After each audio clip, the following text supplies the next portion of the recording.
ఈ పుస్తకం రాసిన వ్యక్తి ఏమంటాడు అంటే, యెహోవా దేవుడు అరిషట్ వర్గాలకు బందీ అయి ఉన్నాడంట.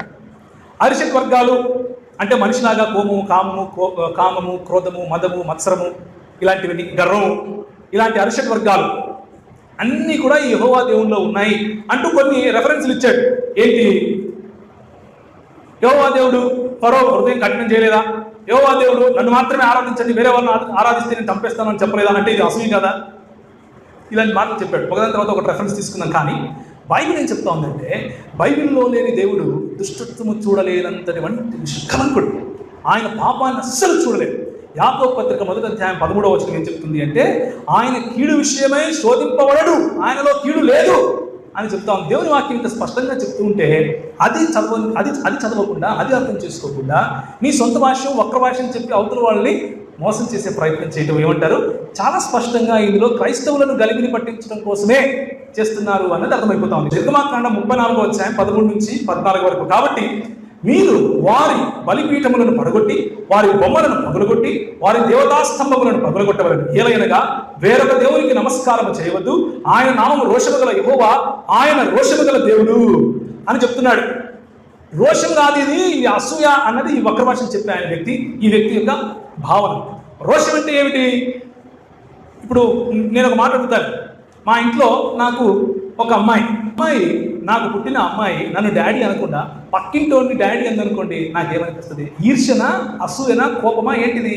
రోషమా? ఇంగితం ఉండదు. క్వశ్చన్ వేసినప్పుడు ఇంగితం ఉండాలా వద్దా? ఉండాలి. పోనీ పక్కింటోని డాడీ అని అందనుకోండి, కనీసం పక్కింటోడు ఉన్నాడు కాబట్టి అందులే అనుకోండి.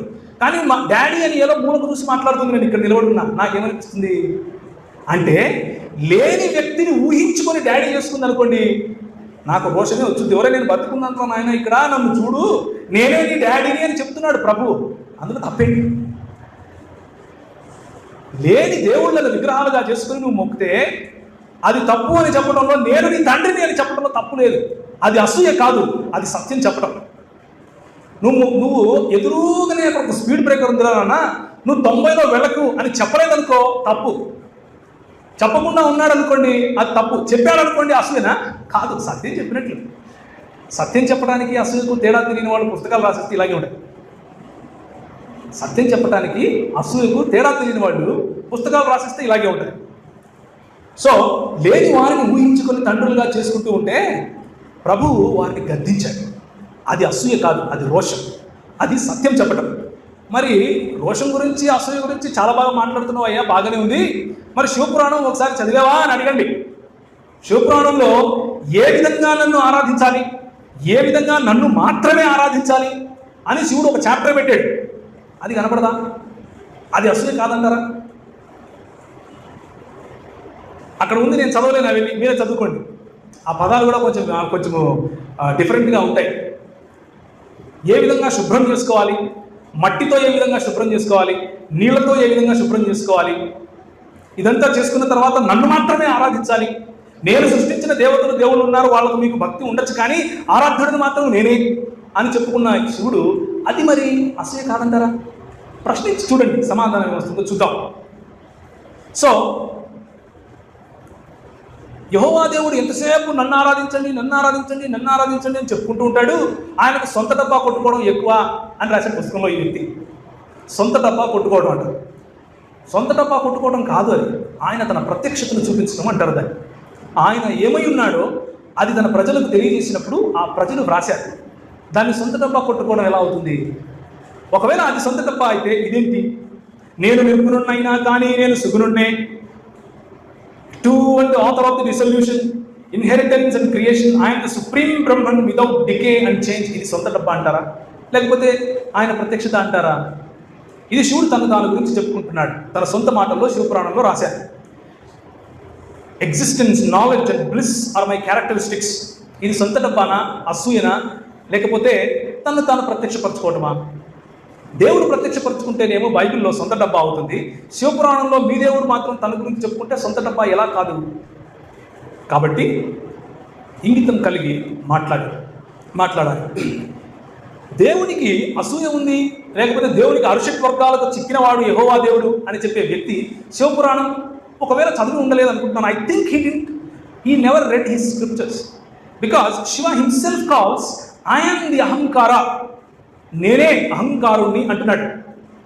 అహంకారం అరిషడ్ వర్గాల్లో ఒకటి కదా, చదవలేదా? My command is carried to the tiller place through Brahman's eyebrow.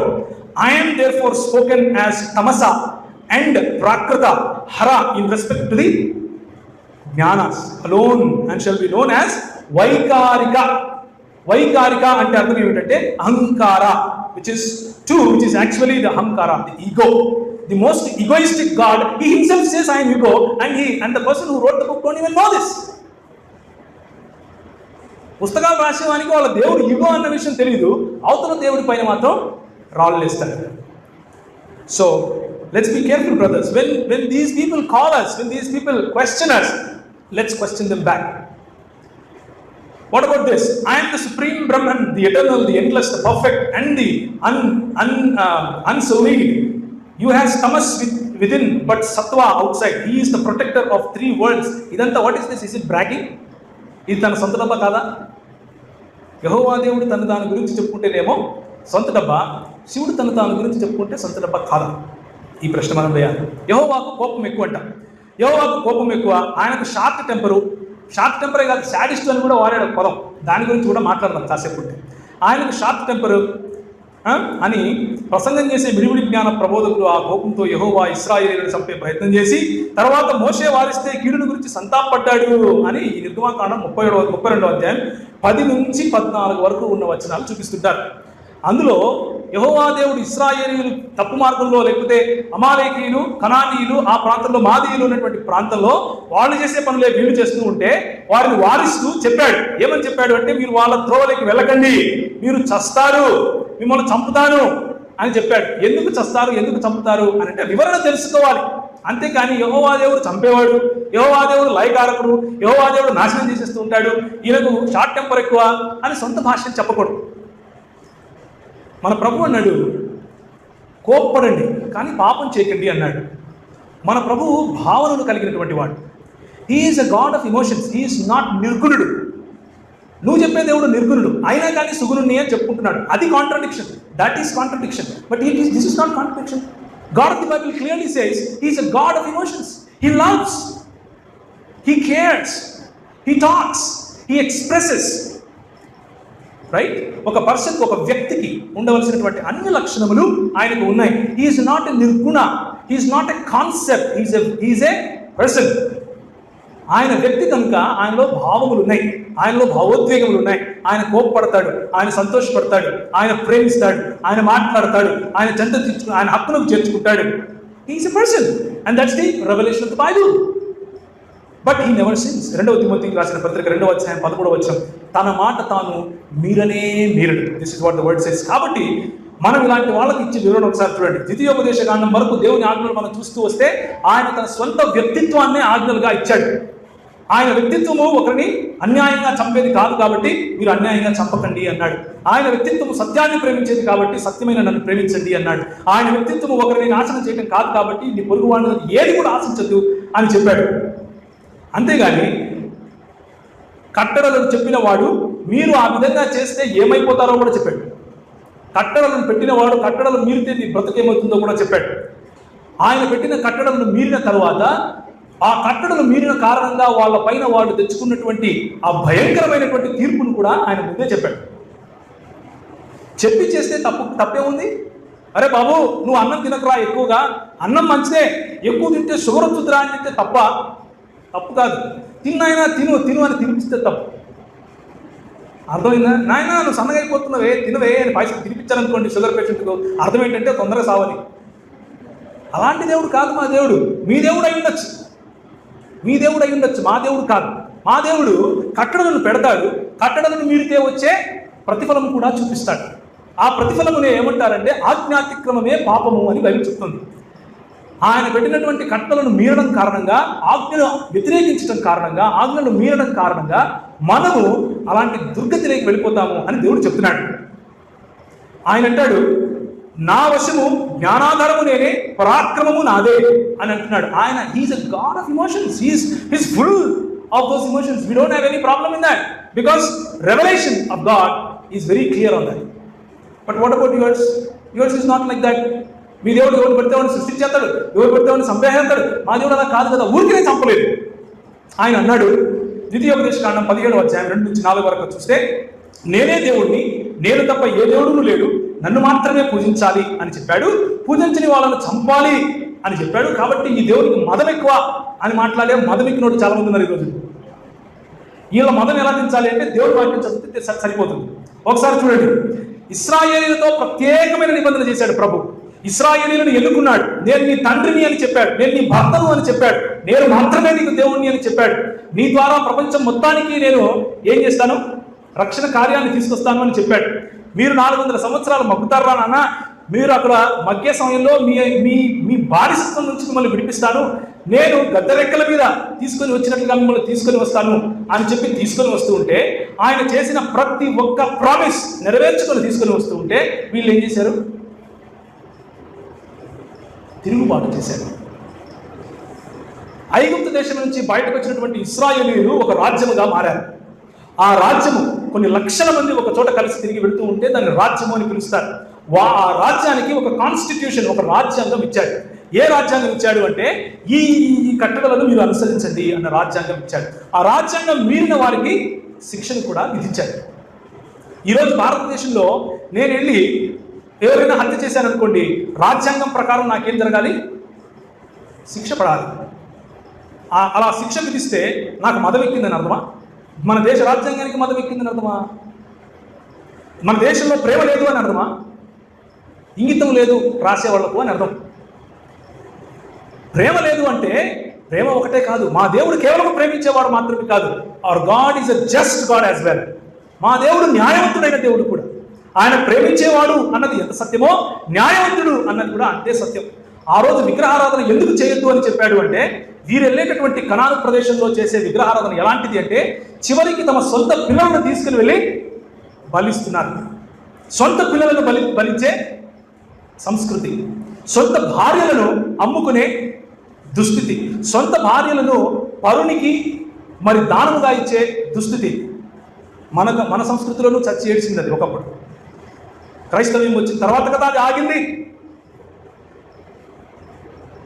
అలాంటి దుస్థితిలోకి నువ్వు వెళతావు. ఒక్కసారి ఒక చిన్న కాంప్రమైజ్ చేసావనుకో, ఒక్క విగ్రహానికి నువ్వు మొక్కడం మొదలు పెడితే ఆ విగ్రహం వెనక ఉన్నటువంటి ఆ శక్తి, ఆ విగ్రహం వెనక ఉన్నటువంటి దైవ వ్యతిరేకమైనటువంటి ఆలోచనలు నిన్ను కమ్ముకుంటాయి. ఒకటి తర్వాత ఒకటి చిన్నది యంత్రమే కదా, ఏహెత్తంలే, చిన్న యోగానే కదా చేసేద్దాంలే అని అనుకునే వాళ్ళు చెప్తున్నాను ఈ మాట. ఒక్కసారి నువ్వు కాంప్రమైజ్ చేస్తే, once you take that step of compromise, you will go ahead and do everything that they do. And God want the people of Israel for that. Don't do that. I alone am God. You will worship this as God first. You will make a small, small murti, small vigraham for yourself. But later you will become నువ్వు పూజించే వాళ్ళలాగా తయారవుతావు. దేవుని వాక్యం చెప్తుంది, they become like those whom they worship. అలాగే తయారవుతావు. అలా తయారైతే ఇదిగో నీ పిల్లల్ని నమ్ముకుంటావు, నీ భార్య నమ్ముకుంటావు, పొరుగు వాడిని ఆశిస్తావు.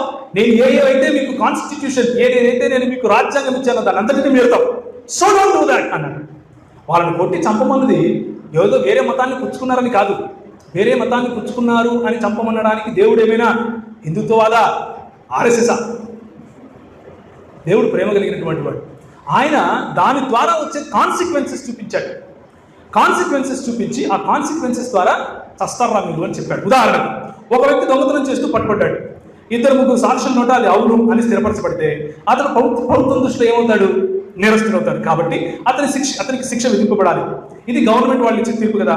అలా కాకుండా దొంగను శిక్షించొద్దండి, సాక్షులు చెప్పేది నమ్మద్దండి, అసలు ఏమీ పర్వాలేదు, మన భారతదేశ ప్రభుత్వం చాలా ప్రేమగల ప్రభుత్వము, మన సంస్కృతి చాలా ప్రేమ కలిగింది, వాడిని వదిలేయండి అంటారా?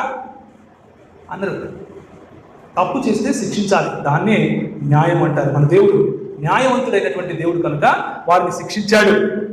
సేవించవద్దు అన్నాడు, వ్యభిచరించవద్దు అన్నాడు. సేవించిన వాళ్ళు వ్యభిచరించారు. అసలు ఆ రోజుల్లో ఆ విగ్రహం ముందు సేవించడం అంటేనే వ్యభిచరించడం. వాళ్ళకు ప్రత్యేకంగా గుళ్ళు ఉండేటివి, వ్యక్తులను వ్యభిచారం కోసం వదిలిపెట్టేవాళ్ళు. వాళ్ళకు పిల్లలు కలగకపోతే ఆ గుళ్ళో సేవ చేసేటటువంటి పురోహితులకు వీళ్ళ స్త్రీలను పంపించేవాళ్ళు. అలాంటి దురాచారాలు వీళ్ళకి వస్తాయి అని ప్రభు ఆపాడు. అది తప్పు కాదు, అది న్యాయం. దాన్ని న్యాయము అంటారు. సో మన దేవుడు న్యాయం కలిగినటువంటి దేవుడు కనుక మనం జాగ్రత్తగా వాటిని అనుసరించాలి. ఇప్పుడు తిరిగి ప్రశ్నించే పని లేకొద్దాం. ఈ ప్రశ్న లేవనెత్తడానికి ముందు భావోద్వేగాలకు ఒక నిర్వచనం ఇవ్వాలి. ఏంటి భావోద్వేగాలంటే? యెహోవా దేవునికి భావోద్వేగాలు ఉన్నాయి, యెహోవా దేవుడు అరిషడ్ వర్గాల్లో చిక్కుకున్నాడు అంటే సరిపోతుందా? మా దృక్పథంలో దేవుడు ఆయన ఏ విధంగా అయితే అతీతుడో అదే విధంగా సక్రియుడు అని స్పష్టంగా చెప్పేశాం. అసలు భావోద్వేగాలకు నిర్వచనం ఇవ్వాలి. ఒక వ్యక్తికి నిర్వచనం ఇచ్చి ఆ దేవుడు భావోద్వేగాలు కలిగి ఉండాలి అంటే ముందు బైబిల్ దృక్పథంలోకి నువ్వు రావాలి. బైబిల్ దృక్పథాన్ని అరువు తెచ్చుకోకుండా హైందవ దృక్పథంలో ఉండి నువ్వు ఈ ప్రశ్న వేయలేవు. అసలు ఎందుకు? హైందవ దృక్పథంలో దేవుడు నిర్గుణుడు కనుక నువ్వు ఎలా ప్రశ్నిస్తావు? అంటే నీకు ప్రశ్న వేయాలంటే కూడా బైబిలే కావాలి, బైబిల్ అవగాహన కావాలి. You must borrow my world view to question me, but for me it is not like that. I don't have to borrow because my God is both innate and transcendental. We can question you on that. నువ్వు వేసినటువంటి అదే common sense question నేను మీకు వేస్తాను. ఇప్పుడు దేవుడు ప్రేమామయుడు, ఆయన తన ప్రేమను చూపించాడు, అదేవిధంగా తన న్యాయాన్ని కూడా చూపించాడు. మరి శివునికి లేదా ప్రేమ? శివునికి న్యాయం లేదా? మీ సాంప్రదాయ పరిధిలో నిర్గుణుడిగా ఉండాల్సినటువంటి శివుడు ఏ విధంగా సగుణాలను కలిగి ఉన్నాడు? నిర్గుణంగా ఉండాల్సినటువంటి శివునికి ఆకారం ఎలా వచ్చింది? ఇప్పుడు శివుడు ఆకారుడా నిరాకారుడా చెప్పాలి. ఇప్పుడు శివుడు అరిషడ్ వర్గాలకు చిక్కినవాడా కాదా చెప్పాలి. ఇప్పుడు శివుడికి పార్వతికి మధ్య జరిగినటువంటి లీల అరిషడ్ వర్గాలలో వస్తుందా లేదా చెప్పాలి. అలా చెప్పలేని వాళ్ళు పుస్తకాలు రాయకూడదు. పుస్తకాలు రాసేవాళ్ళు వాళ్ళ సిద్ధాంతం ఏంటో తెలుసుకుని రాయాలి. నిర్గుణుడైన శివునికి కోపం ఎలా వచ్చిందో చెప్పాలి, నిర్గుణమైన శివునికి కామం ఎలా వచ్చిందో చెప్పాలి, నిర్గుణమైన శివునికి క్రోధం ఎలా వచ్చిందో చెప్పాలి, మదం ఎలా వచ్చిందో చెప్పాలి, మత్సరం ఎలా వచ్చిందో చెప్పాలి. ఇప్పుడు వరుసగా చూద్దాం. 6 అరిషడ్ వర్గాలు. కామం. శివుడు సృష్టించినటువంటి సృష్టిలో ఒకటి విష్ణు రూపం అంటారు, విష్ణావతారం. విష్ణు రూపానికి సంబంధించిన అంటే శివాంశనే, ఇవన్నీ కూడా శివాంశలే అంటారు. శివుడు 3 రకాలుగా తను రివీల్ చేసుకున్నాడు. లేకపోతే తన బింబములు అనవచ్చు, లేకపోతే తనలోని భాగములు అనవచ్చు. ఒకటి విష్ణు, రెండవది బ్రహ్మ, మూడవది రుద్రుడు అంటే మళ్ళీ శివుడే, అంటే లయకారుడు శివుడు. ఈ 3 కూడా ఒకటే, అదే శివం అంటారు. ఇంతకు శివం అంటే ఏమిటి అంటే ముందు చూద్దాం. నిర్గుణుడైనటువంటి ఈ శివునికి కామం ఎలా వచ్చింది? అది కూడా ఏంటి? పురుషుడైనటువంటి శివునితో రాసలీలలు ఎలా చేశాడు? ఒక ఉద్యానవనంలో శివుడు మరి బయట నుంచి చూస్తూ ఉన్నాడు. కృష్ణుడు ఏమో తన రాధిక గోపికలతో ఏం చేస్తున్నాడు? చక్కగా రాసలీలలు చేస్తున్నాడు. శివునికి పార్వతి గారు వీళ్ళిద్దరూ చూసి అయ్యో మేము కూడా ఈ రాసలీలలో పాల్గొంటే ఎంత బాగుంటుంది అనిపించింది. వీళ్ళు దేవుడు చాలా బాగా అనిపించింది. సరే అయ్యా, వీళ్ళకి అరిషడ్ వర్గాలు లేవు, మన దేవునికి ఉన్నాయి కదా, వీళ్ళ అరిషడ్ వర్గాలు ఎలా వస్తాయి? వీళ్ళు కేవలం కామ క్రీడల్లో పాల్గొనాలని ఆశిస్తూ అంతే. వెంటనే వెళ్ళిపోయింది పార్వతి అమ్మగారు, నేను కూడా వెళ్తానండి, నేను కూడా ఇందులో పాల్గొంటాను అన్నారు.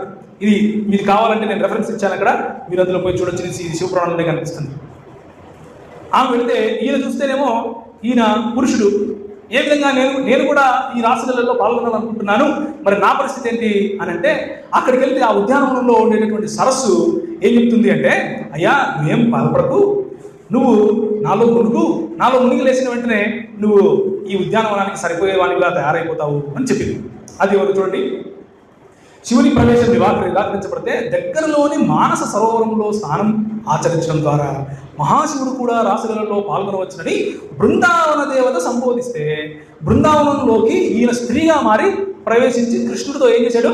సరసాలు చేశాడు. ఇది ఏంటంటారండి? కామం కాదా ఇది? యెహోవా దేవునిలో కామం చూపించండి. నిర్గుణుడైనటువంటి శివునిలో కామం ఉంటే మాత్రం ఆయన దేవుడు, ఏ కామము లేని యెహోవా దేవుడు, నాలో అన్ని గుణాలు ఉన్నాయి అని చెప్పుకునే ఆయన కూడా కామక్రోధంలో జయించినటువంటి దేవుడు, అసలు అలాంటి ఉనికి లేనటువంటి దేవుడు ఏ విధంగా దేవుడు కాకుండా పోతాడు? సమాధానము చెప్పాలి. క్రోధం. శివుడు నేను ఇంతకుముందు చెప్పినట్లుగా తన కుమారుడైన విఘ్నేశ్వరుడిని, అంటే వినాయకుడు అంటారు కదా, ఆయన పార్వతీ గారు స్నానం చేయడానికి వెళ్తూ ఉండగా ఆయన తయారు చేసి కూర్చోబెట్టి వెళ్ళిపోయింది. ఆమె వచ్చే వరకు శివుడు వచ్చారు. అయ్యా నేను వెళ్ళాలి లోపలికి అంటే, లేదు మా అమ్మగారు స్నానం చేస్తున్నారు, మీరు లోపలికి వెళ్ళడానికి వీరు లేదండి ఏం చెప్పారు. నువ్వెవడవయ్యా మధ్యలో బాబు, నువ్వెవరు అసలు అంటే నేను మా అమ్మగారి కొడుకును అని చెప్పాడు. మీ అమ్మగారి కొడుకును అంటున్నావు, అసలు ఎవరు అని ఈయన ఏం చేశాడంటే మరి దేవతలందరినీ పిలిచి అసలు ఈయన ఎవరో కనుక్కోండి అని చెప్పాడు. ఈయన ఎలా దేవుడు అయ్యాడు? ఆయన ఎవరో కూడా తెలియనివాడు, సర్వజ్ఞుడు అయినారు కదా దేవుడు, ఇంతకు చెప్పారు. ఈయన ఎవరో తెలియనివాడు దేవుడు ఎలా అవుతాడు? ఈయన వీళ్ళందరికీ పురమాయించాడు పని, అసలు ఈయన ఎవరు కనుక్కోండి అని. ఈ దేవుడు వెళ్ళి కనుక్కున్నారు అసలు ఎవరు ఏంటి, మొత్తం చిత్రపటం తీసి చూపించారు. అయ్యా మీ భార్య గారు పార్వతి గారు స్నానం చేయడానికి వెళ్ళడానికి ముందు ఈయన చేశారు, మీరే ఇబ్బంది పడకండి, మీ కుమారుడు వరుసే అయినా, కానీ ఆయన జయించడం మాత్రం మా వల్ల కాదు అన్నారు. మొత్తం ఇంద్రునితో సహా మొత్తం దేవతలకు కబురంపాడు. వాళ్ళందరూ వచ్చి ఈయనతో యుద్ధం చేసి ఓడిపోయారు. ఎవరితో?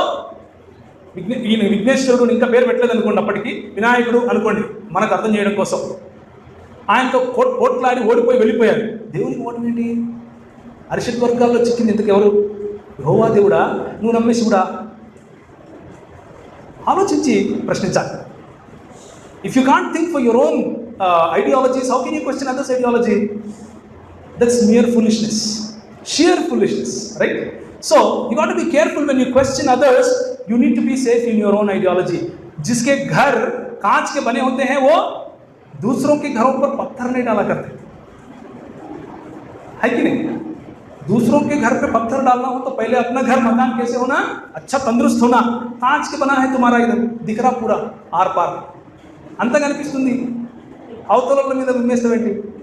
గాల్లో ఉమ్మేస్తే ముఖం మీద పడుతుంది. చూడండి, కైలాసంలో శివుని రాకకు ఎదురు చూస్తే పార్వతి పిండితో ఒక బాలుడు బొమ్మ చేసి ప్రాణం పోస్తే, తమ స్నానానికి వెళ్ళేటప్పుడు ఆ బాలుని వాకిలి వద్ద కావలి ఉంచితే, ఆ బాలుడు ద్వారం దగ్గర ఉండటం, వచ్చేటటువంటి మొత్తం అందరిని ఓడించడం, ఆ తర్వాత శివునికి కోపం రావటం, ఆ కోపం తట్టుకోలేని కోపం, ప్రళయ రుద్రుడు అంటారు, ప్రళయాకారంలోకి వచ్చేసి మహాకారుడిగా అవతరించి ఆ చిన్న బాలునితో కొట్లాడటం కోసం ఈయన మహాప్రళయరుద్రుడు అయిపోయి ఆయన తలకాయ తీసేశాడు. తలకాయ తీసేసి దేవుడు మళ్ళీ అనిపించలేడా? ఎత్తుకుంటూ వెళ్ళాడు వేరే దగ్గర కనిపించాలి. ఎవరిని చంపాడు? ఏనుగుని చంపి తీసుకొచ్చాడు. ఇదేంటండి? ఇదేంటి దేవుడు? అరిషత్ వర్గాలకు చిక్కలేదు. మన దేవుడు మాత్రం దేవుడు కాదు, ఎందుకు అరిషత్ వర్గాలకు చిక్కాడంట? ఇంగితం ఉండి మాట్లాడే ప్రశ్నలు రాసి పుస్తకాలు రాస్తే చాలా బాగుంటుంది వినేవాళ్లకు, చెప్పేవాళ్లకు. మూడవది లోభం. తనది కాని దాన్ని ఆశించడము లోభం. కరెక్ట్? బైబిల్లోని దేవుడు ఎక్కడ లోభం చూపించాడు? తనది కానిది ఏది ఆశించాడు? ఒక్క రెఫరెన్స్ చూపించాడు. బైబిల్లోని దేవుడు ఇచ్చినటువంటి ఒకానొక ఆజ్ఞ ఏమిటంటే, నీ పొరుగువానిది ఏదైనా నువ్వు ఆశించద్దు అన్నాడు. నీ పొరుగువాని భార్యను ప్రత్యేకంగా ఆశించద్దు అన్నాడు. ఈ దేవుడు చేసేదే అది. పొరుగువాని భార్య కనిపిస్తుంది బాగా. ఇంకో చెప్తాను, కథ చాలా బాగుంటుంది చూడండి. ఇది కూడా శివపురాణంలోనే 2వ వాల్యూమ్లో ఉంటుంది. రెండో వాల్యూమ్లో ఉంటుంది. నారద మహర్షి. ఈ నారదుడు ఒకరోజు ఏం చేశాడంటే వెళ్ళి తపస్సు చేస్తున్నాడు. ఎక్కడైతే నారద వాజ్ పర్ఫార్మింగ్ ఏ తపస్సు. he was doing exactly at the place where Shiva used to do. శివుడు అక్కడ చేసేవాడు. శివుడు చేసే సమయంలో కాముడు is another same lineage of Shiva dynasty. ఆ కాముడు వచ్చి బాణాలు వేశాడు. అంటే ఆయనలో కామం కలిగించడం కోసం బాణాలు వేస్తే శివునికి మళ్ళీ దాన్ని ఏమంటారు, లయం చేసే గుణం వచ్చేసి, ప్రళయం చేసే గుణం వచ్చేసి కాముని సంహరించేస్తాడు. అందరూ వచ్చి వేడుకుంటే ఆయన తిరిగి కలుగజేస్తాడు. ఇది కథ, ఇది అయిపోయింది. ఇది నారదునికి తెలుసో తెలియదు, మనకు తెలియదు, శివపురాణంలో లేదు. వచ్చి ఆయన కూర్చొని తపస్సు చేస్తున్నాడు. తపస్సు చేస్తూ ఉంటే బాణాలు వేశాడు. ఎవరు? కాముడు. ఈయనకు ఏదో ఒకటి చేసి కామం కలిగిద్దాము. లోభము కామం అని ఉన్నాయి కదా, అందుకు చెప్తున్నాను లోభం గురించి, కామం గురించి. ఈయన ఏం చేశాడు అంటే, ఈయన మీద ఆ బాణం పని చేయకపోతే గెలిచేశాను అనుకుని శివప్రాప్తి కలుగుతుంది. శివప్రాప్తి అంటే ఏమిటంటే, ఎవరి గురించి అయితే జపం చేస్తున్నాడో, ఎవరి గురించి అయితే తపస్సు చేస్తున్నాడో ఆయన యొక్క ప్రత్యక్షత కలగంగానే ఈయన ఉప్పొంగిపోయాడు. కైలాసగిరికి చేరుకుని శివుడి దగ్గరికి వెళ్ళిపోయి, అయ్యా శివుడు గారు, నేనెంత గొప్పవాడినో చూసారా అన్నారు. ఏంటి అన్నాడు. నేనెంత గొప్పవాడినో చూసారా? నేను తపస్సు చేస్తూ ఉంటే నా దగ్గరికి వచ్చి కాముడు బాణాలు వేశాడు, కానీ నేను పడిపోలేదు, చూసారా నేను ఎంత గొప్పవాడిను అన్నాడు. అవునా, నువ్వు చాలా గొప్పవాడువా అని నవ్వాడు. నవ్వంగానే ఈయనకి ఏం పట్టిందట? శివలీల పట్టిందట. శివలీల అంటే ఏంటి? శివలీల అంటే పార్వతే. మళ్ళీ చూపిస్తాను మీకు, ఇక్కడ ఒక రెఫరెన్స్ వస్తుంది. శివమాయ పట్టింది. శివమాయ అంటే ఏమిటి అంటే అహం రావటం, అంటే అహంకారం రావటం, నేను జయించాను అన్నటువంటి ఆలోచన రావటం, కామక్రోధ మదమాత్సర్యాలన్నీ చుట్టుకోవడం. ఈయన ఏం చేశాడంటే, వెళుతూ దారిలో ఈయన చెప్పాడు, నాతో చెప్పావు కానీ ఇంకెవరికి చెప్పొద్దు, నవ్వుతారు అన్నాడు. ఈయన ఏం లేదు, నువ్వు చెప్తే నేను చెప్పకుండా ఉంటానా అని చెప్పేసి వెళ్ళి, నాన్నగారు నేను తపస్సు చేస్తూ ఉంటే కాముడు వచ్చి బాణాలు వేశాడు, కానీ నేను మాత్రం గెలిచేశానంటే అలా చెప్పకు. Don't ever say that. It is only Shiva that can win over కామం. కామం పైన గెలిచేది కేవలం శివుడు మాత్రమే. నీ చేత కాదు, శివ ప్రతిభ వల్ల లేకపోతే శివుడిచ్చినటువంటి అనుగ్రహం వల్ల నువ్వు జయించాను అని చెప్పు అన్నాడు. లేదండి అని అహం అంటే ఏం పట్టింది? శివమాయ పట్టింది. శివమాయ పట్టడం వల్ల ఇప్పుడు విష్ణుమూర్తిని వదిలేసి అక్కడికి వెళ్ళాడు. బ్రహ్మకు చెప్పాడు నాన్నగారు అని. బ్రహ్మ ఏమో ఈ సలహా ఇచ్చాడు, ఎవరికి చెప్పొద్దు. నాకు చెప్తే చెప్పావు కానీ ఆ పాలకడల మీద పడుకున్నాడు, ఆయన మాత్రం చెప్పొద్దు అన్నాడు. ఈ నెల అక్కడే చెప్పాడు. అక్కడే చెప్తే ఆయనకు ఒక ఫిట్టింగ్ పెట్టాడు. ఏమని? నారదునికి ఒక అందమైనటువంటి స్త్రీని చూపించి కింద భూలోకంలో అక్కడికి వెళ్ళమని చెప్పి ఆమె మీద మొహం కలుగజేసి ఆమెను చూసి ఆయన స్వయంవరంలో పాల్గొనడానికి నేను చాలా అందంగా అయిపోవాలి అని మళ్ళీ విష్ణువు దగ్గరికి వస్తే ఈయనకు కోతి రూపం ఇచ్చి పంపించాడు. ఇక్కడి వరకేమో విష్ణువు యొక్క రూపం ఉంటుంది, తల మాత్రం కోతి రూపం ఉంటుంది. అక్కడికి వెళ్ళి ఆయన స్వయంవరంలో నిలబడితే ఆ అమ్మాయి ఈయన చూసి వరించలేదు. స్వయంవరంలో వరించకుండా వెళ్ళిపోయింది. ఏంటి ఇలా అయిపోయింది అని పైకి వెళ్ళి మళ్ళీ విష్ణువుతో అడిగితే నీళ్ళలో చూసుకుంటే కోతి కనిపిస్తున్నాడు. కోతి కనిపిస్తుంటే అంటే అదే సమయంలో క్షమించండి, విష్ణువు గారు అందమైనటువంటి రాజకుమారులాగా అక్కడికి నడుచుకుంటూ వస్తే ఆయన ప్రేమించి ఈ అమ్మాయి ఈయన పెళ్లి చేసుకుని వెళ్ళిపోతుంది. ఇదంతా ఏంటి? శివమాయే. ఇందులో కామం లేదు, లోభం లేదు, మదం లేదు, ఆశ్చర్యం లేదు. బైబిల్లో మాత్రం అన్ని కనిపిస్తున్నాయి. అంతే అంటారా? ఇదా మీరు చెప్పేది మాకు? దానికి నారదుని ఈయన శపించాడు. ఎవరిని? ముని ఏంటి దేవుణ్ణి శపించడం ఏంటి? ఏంట్రా అబ్బాయి నువ్వు నన్ను శపించావు అని అనకుండా ఇదంతా శివమాయే అంటూ ఆయన శాపం తీసుకుని వెళ్ళిపోయాడు. నేను వినాలి.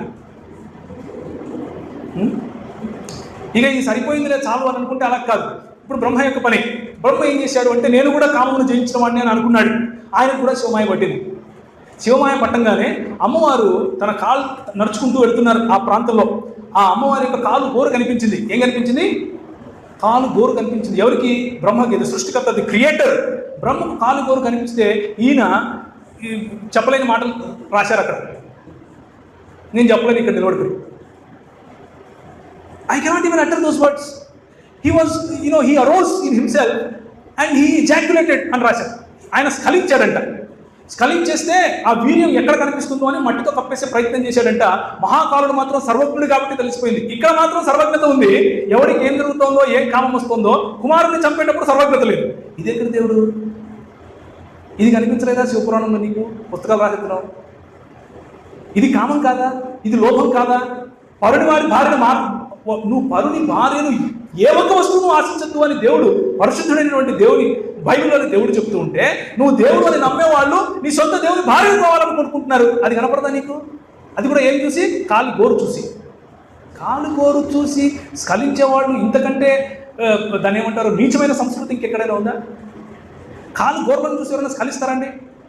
అది మీరు పుస్తకాలు రాసుకుని పురాణాలని మాకు చెబితే మేము వినాలి. బైబిల్లో పరిశుద్ధులైనటువంటి దేవుడు దాని గురించి చెప్పుకుంటే మాత్రం సొంత డబ్బా. దీన్నే ఏమంటారు అంటే వక్ర భాష్యం అంటారు. స్వయంగా అమ్మవారి పాదాలను చూసి బోధించేది అది మాత్రం కామం కాదు, క్రోధం కాదు, మదం కాదు. మదం పట్టినోడే తల్లిని చూసి స్ఖలిస్తాడు. అంతకంటే ఇంకేది కాదు. మత్సరం అంటే చెడ్డ కళ్ళు, ఈర్ష్య. యెహోవా దేవుడు ఇశ్రాయేలీయులు వేరే దేవుడిని చూస్తే ఈర్ష్యపడుతున్నాడు అని నోరు తెరిచి మాట్లాడతారే కానీ వీళ్ళ పురాణంలో ఉండే దేవుళ్ళకు ఉన్నటువంటి ఈర్ష్య తెలియంది కాదా? ఇంద్రదేవునికి ఉండే ఈర్ష్య తెలియంది కాదా? శివపురాణంలో చాలా స్పష్టంగా రాశారు. ఏం జరుగుతుంది అంటే ఒకరోజు బ్రహ్మ మరియు విష్ణువు ఇద్దరు కొట్లాడుకుంటున్నారు. ఏమని? నువ్వా నేనా ఎవరు గొప్ప మన ఇద్దరిలో? ఒకసారి అక్కడికి వెళ్తాను. మన ఇద్దరిలో ఎవరు గొప్ప, నువ్వా నేనా అని కొట్లాడుకుంటూ ఉంటే వాళ్ళిద్దరి మధ్యకి శివుడు అవతరించాడు. ఆయన ఒక గొప్ప స్తంభంగా అవతరించాడు. వెళుతూనే ఉన్నాడు, పై పెరుగుతూనే ఉన్నాడు. అప్పుడు వీళ్ళిద్దరికి చెప్పాడు, ఎవరు గొప్పవాళ్ళు అంటే మీ ఇద్దరిలో ఎవరైతే నా మొదలు కానీ ఆఖరు కానీ పట్టుకోగలుగుతారో వాళ్ళే అన్నాడు. సరే అని విష్ణువుడేమో మొదలు పట్టుకోవడానికి వెళ్తే, చివర పట్టుకోవడానికి వెళ్తే, మొదలు పట్టుకోవడానికి బ్రహ్మ వెళ్ళాడు. ఇద్దరికి రెండు దొరకలేదు. ఎందుకంటే మహాశివుడు కాబట్టి, ఆయన ఆద్యంతములు లేనివాడు కాబట్టి పట్టుకోలేకపోయారు అన్నది అక్కడ భావం. వెనక్కి వచ్చిన తర్వాత అడిగితే బ్రహ్మ మాత్రం చెప్పాడు, నేను పట్టేసుకున్నాను, నాకు దొరికింది అన్నాడు. తప్పు చేశావు నువ్వు అనేసి మహారుద్రుని దాన్ని ఏమంటారు, ప్రళయకారుని రూపం ధరిస్తే ఈయన అయ్యా నన్ను క్షమించు, నేను తప్పు చేశాను అని ఒప్పుకున్నప్పుడు అంటే ఆయన తల నరకడానికి తీస్తే ఈయన ఒప్పుకున్నాడు, నేను తప్పు చేశానండి, నన్ను క్షమించండి అంటే అప్పుడు సరే నేను వదిలేస్తున్నాను అని చెప్పి క్షమించాడు. మరి అరిషట్ వర్గాలకు చిక్కింది బ్రహ్మ విష్ణు మహేశ్వరుడా లేకపోతే మన దేవుడా? ఎవరు గొప్ప అన్నటువంటి మత్సరం ఉన్నది బ్రహ్మ విష్ణు మహేశ్వరుల్లోనా, మరి మన దేవునిలోనా? మన దేవుడు త్రియేకుడు. Is a God. He is one God in 3 persons, one essence, right? And he serves each other. He lives in eternal community, in mutual love, mutual respect. కుమారుడు వచ్చిన దేనికి? తండ్రిని మహింపరచడానికి. తండ్రి ఎందుకు పంపించాడు కుమారుడిని మహింపరచడానికి. కుమారుడు ఎత్తబడితే నా దగ్గరికి అందరూ వస్తారు. పరిశుద్ధాత్ముడు వచ్చినందుకు కుమారుడిని మహింపరచడానికి. పరిశుద్ధాత్ముడు వచ్చినందుకు తండ్రిని ఘనపరచడానికి. తండ్రిని ఘనపరిచినట్లుగా మీరు నన్ను ఘనపరచండి కుమారుడు చెప్తారు. ప్రతి చోట సమన్వయం కనిపిస్తుంది. Literally we can see what love is. What is this? ఇది మత్సరం. ఇది అరిషడ్ వర్గాలకు చిక్కడబడ్డాయి. కామ క్రోధం మోహం మద మాత్సర్యాలు కలిగింది మీ దేవునికి మా దేవునికి కాదు. ఇక యెహోవా దేవుడు ఎప్పటివాడు అన్నది ప్రశ్న. ఈ ప్రశ్న చాలా పెద్ద ప్రశ్న అని మరి జబ్బలు చర్చేసుకుంటూ ఉంటారు కొంతమంది. ఏమని అంటే, ఇప్పుడు నేను కొంతమంది మన క్రైస్తవుల్లో కూడా కొంతమందికి ఇది కన్ఫ్యూజన్ ఉండొచ్చు. ఈ ఒక్క విషయం చెప్పి నేను ముగిస్తాను. టైం అయిపోతే నాకు దయచేసి చేయొద్దండి బ్రదర్. మీరు చేయెత్తితే టైం అయిపోయిందని పని చేస్తాను. అయిపోయిందా? ఓకే. దేర్ఫోర్ నేను ఇందులోకి వెళ్ళను. ఈ తర్వాత ఎప్పుడైనా సమయం వచ్చినప్పుడు చూసుకుందాం. కానీ ప్రస్తుతానికి నేను ముగించడానికి ఈ విషయం చెప్తాను. ఏంటి అంటే, యెహోవా దేవుడు ఎప్పటివాడు అని అడిగినప్పుడు ద్వితీయోపదేశ కాండంలోనూ నిర్గమాకాండంలోనూ కొన్ని విషయాలు చూపిస్తుంటారు. ద్వితీయోపదేశ కాండంలో దేవుడు తను తాను యెహోవాగా చెప్పుకోవటం, ఆది కాండంలో దేవుడు ప్రతి చోట యెహోవాగానే బయలుపరచుకోవటం, కానీ నిర్గమాకాండం 6వ అధ్యాయంలో మాత్రం మోషేతో మాట్లాడుతూ ఉన్నప్పుడు మిగిలిన నీ తల్లిదండ్రులందరికీ నేను యెహోవాగా అంటే యెహోవాను నామంతో నేను బయలుపడలేదు, ఎల్ షద్దాయ్ అన్న నామంతోనే బయలుపడ్డాను కదా అని చెప్పినప్పుడు ఉన్నటువంటి మాటలు ఉటంకిస్తూ ఏం చెప్తూ ఉంటారంటే, ఇంతకు యెహోవా ముందు నుంచి ఉన్నవాడా, మధ్యలో మోషే కల్పించినవాడా అని చెప్తూ ఉంటారు.